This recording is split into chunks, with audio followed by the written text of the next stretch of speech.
Ladies and gentlemen, good afternoon and welcome back. I am the Runescape Researcher and today we're going to be finding out how far Gielinor is away from the centre of the solar system.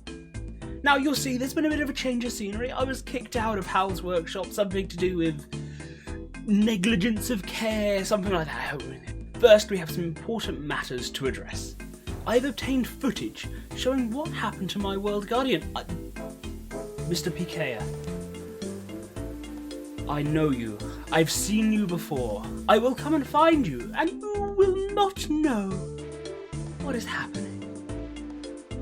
Anyway, because my world guardian is still missing in action, I've had to find a stand-in. So should we go and say hello to him, see how he's getting on? Hello there, Max. Max, that was right, wasn't it? Yes, okay, fantastic. How are you doing? Have you ever done anything like this before, and are you looking forward to it?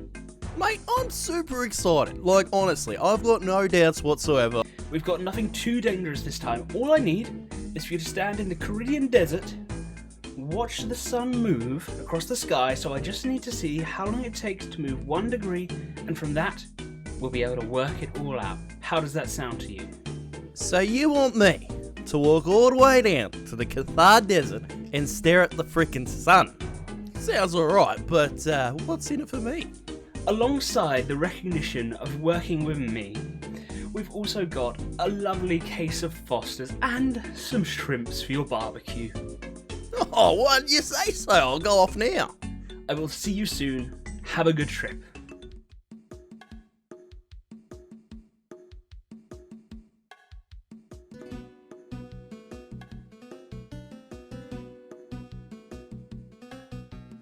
Little did Max know the Caridian Desert reaches highs of 60 degrees centigrade at midday.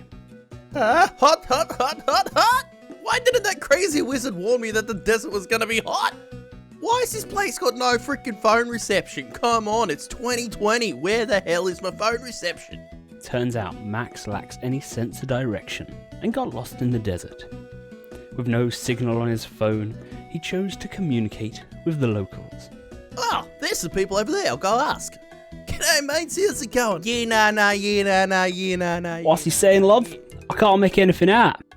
I think he's speaking Australian, dear. Shoo. Oh, she hit me in the nose. Max started to feel the heat, so slipped into something a little bit more comfortable. Much better. Eventually, he stumbled upon the perfect viewing point to check on the sun. Oh my god, that hill was huge. I just need a rest. Just 1 second.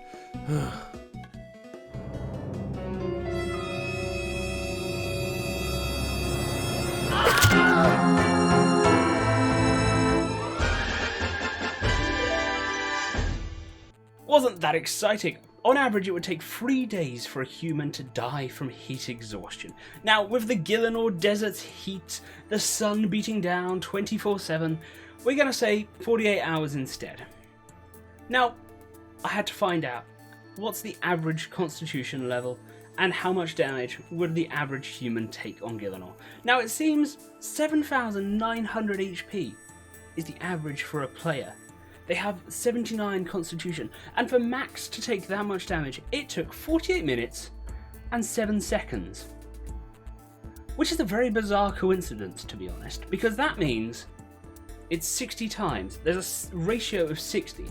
So every minute that passes IRL, an hour passes in Gielinor.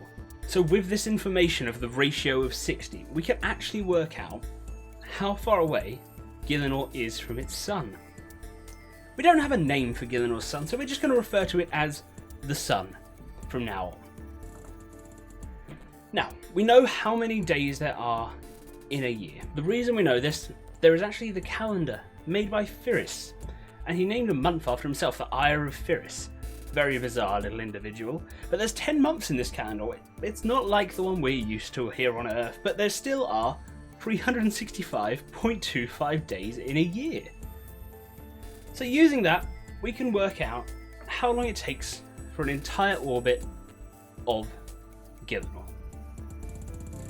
Now, to do this, we just do 24 minutes, because that's how long it would take for a day, times by 365.25, times by 60, and that gets us the number of seconds. Seconds are what we'll need to calculate this in the end, so that's the number we're going to stick with. It's 525,960 seconds. Just under 21 days. First, we need to find the mass of Gielinor's sun. How am I going to do that, you ask? I can hear you all the way from through those screens. Now, using the Hertzsprung-Russell diagram, which is set up, different colours, you'll see it here, you've got different colours for different sizes and classes of star. Now, to find the colour of Gielinor's sun, I used the Ring of Summer. Now, the Ring of Summer generates a sun above your head. Now, this sun must be based on Gielinor's star. There's no other sun or star around that it could be based off of, so we are going to assume the colour of it is correct. Now, when I place this onto the graph, you'll see it fits almost exactly where Earth's sun is in terms of the colour. So this means we're looking at a G-class star with a mass the same as Earth's. Another fantastically weird coincidence, don't you say? So, this means we're going to assume that the sun's mass is 2 times 10 to the power 30 kilograms. A big, big boy. Now, with this, we can actually calculate everything. We have all the details we need. So, the equation we need is r cubed equals t squared times the gravitational constant, which we used last time, times the mass of the sun divided by 4 pi squared. Now we have all the data we need. I've plugged it all in, and we've come out with a radius of 31,098,573 kilometers. Compared to the orbit of Earth, which is 149.6 million kilometers, Gielinor is very close, very, very close to the sun. So I feel the atmospheric conditions on Gielinor to keep life going, being this close to the sun, must be pretty mental. Pretty mental indeed. I also thought we could calculate the speed of orbit around the sun. Now to do this, I need to get the circumference. When we have the radius, it's easy enough to do. And the circumference is 195,398,103 kilometers. So that is the distance of an entire orbit around Gielinor's sun. Now, the speed.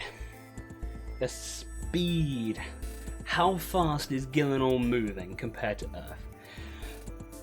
Very, very quickly.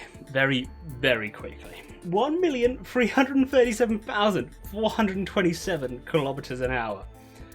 Earth's orbital speed is only 107,225 kilometers an hour, so Gielinor is quite fast. He is a very, very, very speedy boy. Now, I hope you've all enjoyed this experiment. The next experiment is definitely going to be smaller than this one. I don't know how much larger we could get. Anyway, until next time, everybody. Toodle pip. Where? Wait, I know where I am. Death, buddy old pal. How's it going, mate? Max, you here just in time. Please help me. Please. This guy over here, he just won't shut up talking about some researcher, mate. I've got stacks of paperwork to do. Can you sort him out? Yeah, mate, no worries. I got you. G'day, mate. How goes? I'm stuck here. I don't want to go back to the research. Hold up. You can actually understand me. Yes, yeah, of course, mate. Anyway, I don't want to go back to the researcher. He keeps causing me grief. I've died 20 plus times because of his so-called experiments. Oh, I know that guy. Wait, is the reason I'm here. I knew there was something fishy about that guy. And listen, I know we've just met and all, but I reckon we could work something out to get him back. That sounds like a fantastic plan.